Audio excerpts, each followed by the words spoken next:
আমরা তো মনে করি যে ইলেকশন আপনার এখন ইলেকশন কমিশন গঠন হয়ে গেছে, ইলেকশন পরিচালনা করবার কন্ডাক্ট করবার জন্য তার প্রস্তুতি নেওয়া, তো সেই ধরনের কোনো প্রবলেম নাই, অতি দ্রুত সেটা করা সম্ভব।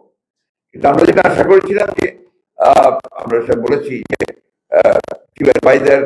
সুনির্দিষ্ট একটা সময়ের মধ্যে একটা রোড ম্যাপ দিয়ে দেবেন, সেটা তো জানি।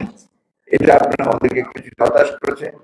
একই সঙ্গে জাতীয় অফিসটা আর তারপরে তার প্রেস সচিব যে কথা বলেছেন, এই কথাটা আমার সাংঘর্ষিক হয়ে গেছে। তিনি বলেছেন যে আপনার 26-এর 25-এর শেষের দিকে আপনার 26-এর দিকে কিউ অ্যাডভাইজার বলেছেন, আর উপর হচ্ছে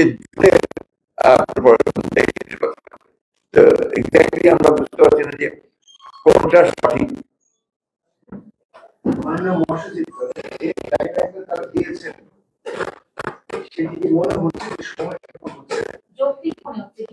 যৌক্তিক তো মনে হয়নি, সেজন্যই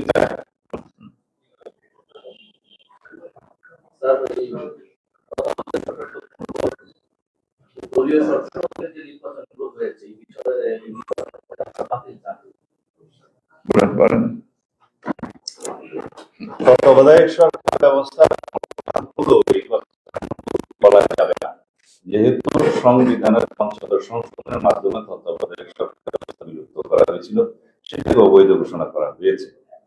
কিন্তু ইতিপূর্বে অ্যাপিলেট ডিভিশনে জাস্টিস আমরা বলি জাস্টিস খায়রুল হক যে তত্ত্বাবধায়ক সরকার ব্যবস্থাকে উড়িয়ে দিলাম, সেটা রিভিউতে ফাইনাল জনগণের পক্ষে আসলে তখন এক্স্যাক্টলি তত্ত্বাবধায়ক সরকার ব্যবস্থা পুনর্বহাল হবে। আমরা আশা করি সেটা হবে।